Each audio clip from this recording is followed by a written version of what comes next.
I'm John Persinos, Editor-in-Chief of Aircraft Value News.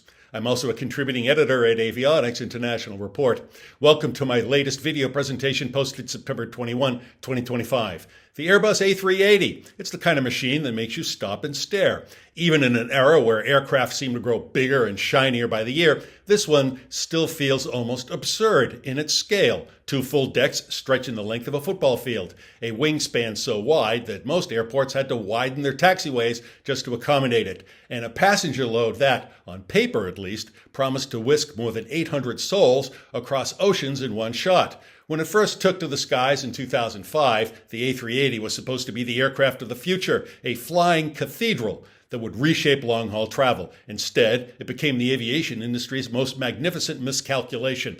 Of course, every few months, someone whispers about a comeback. Social media catches fire with rumors that airlines might dust off their parked super jumbos and bring them roaring back into service. And yes, a handful of carriers have indeed pressed the restart button, if only because passenger demand bounced back faster than new aircraft deliveries could keep up. The total number of A380s built and delivered is 251. As of September 2025, about 173 A380s are in active service, 39 are in storage, and about 36 have been scrapped or retired. For a brief flickering moment, the giant looks relevant again. But here's the inconvenient truth.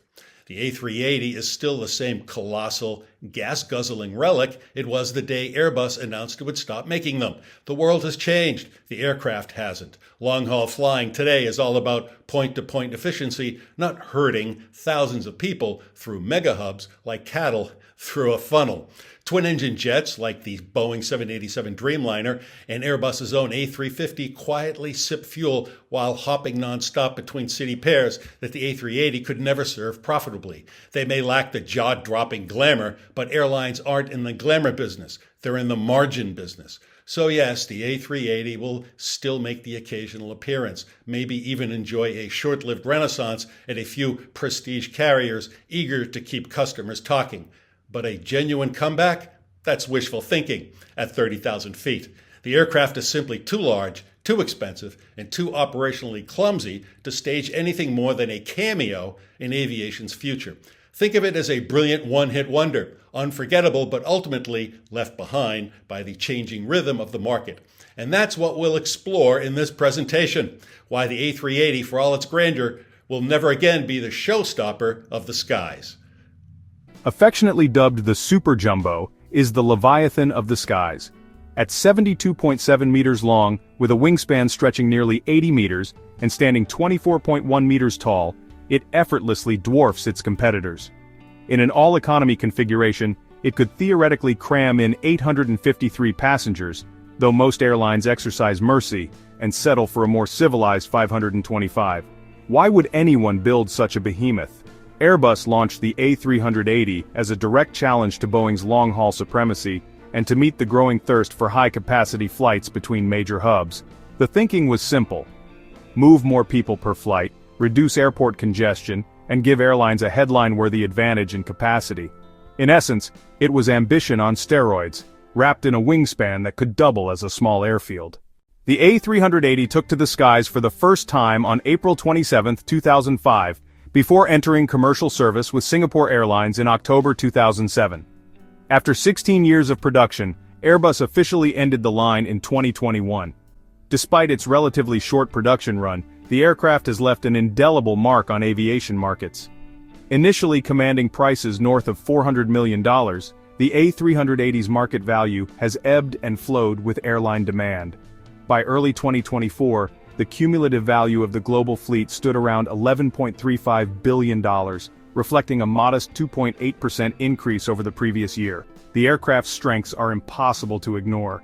Passenger cabins are spacious and quiet, the ride is smooth, and for those who appreciate aviation spectacle, nothing quite says technological prowess like a double-decker airliner stretching across the tarmac. High-capacity routes between major hubs are its natural domain, and the A380 carries a certain prestige that smaller aircraft can only envy. But no giant comes without drawbacks. Operating costs are substantial, fuel consumption and maintenance expenses make it a wallet buster for carriers. Its size demands compatible airports limiting the places it can go, and despite its grandeur, only a handful of airlines operate the A380, restricting its broader market reach. Was the A380 a misstep? Airbus shuttered production for several reasons. Airlines began favoring smaller, more fuel-efficient models like the Boeing 787 and Airbus A350. Orders never reached initial projections with only 251 units delivered, and the COVID-19 pandemic decimated air travel demand. Yet the aircraft isn't consigned to history just yet. Carriers such as Emirates and Lufthansa continue to operate and even refurbish their fleets, finding niches where the Super Jumbo still shines. Macro trends in aviation favor sustainability and efficiency, which is not exactly the A380's natural habitat.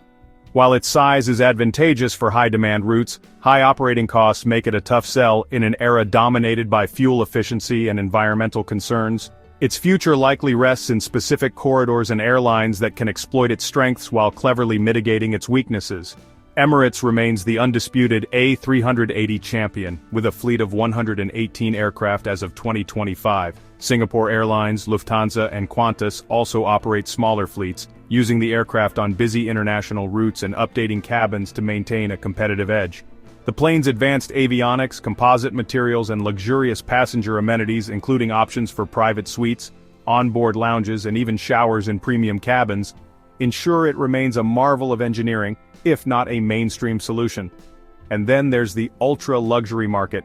Some billionaires have turned the A380 into a personal flying palace, outfitted with bedrooms, offices, and even swimming pools.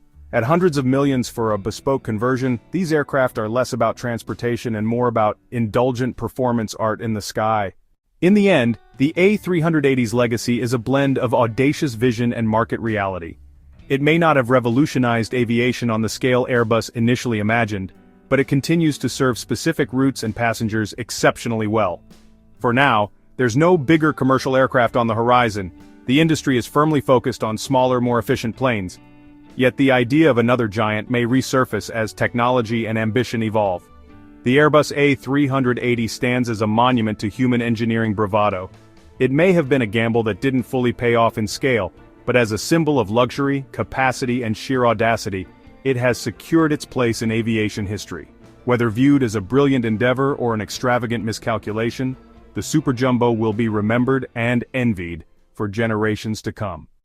Well, that's it for now. And if you'd like to see the latest base values, market values, and lease rates for the A380, consult the gold standard for aircraft valuation, Aircraft Value News.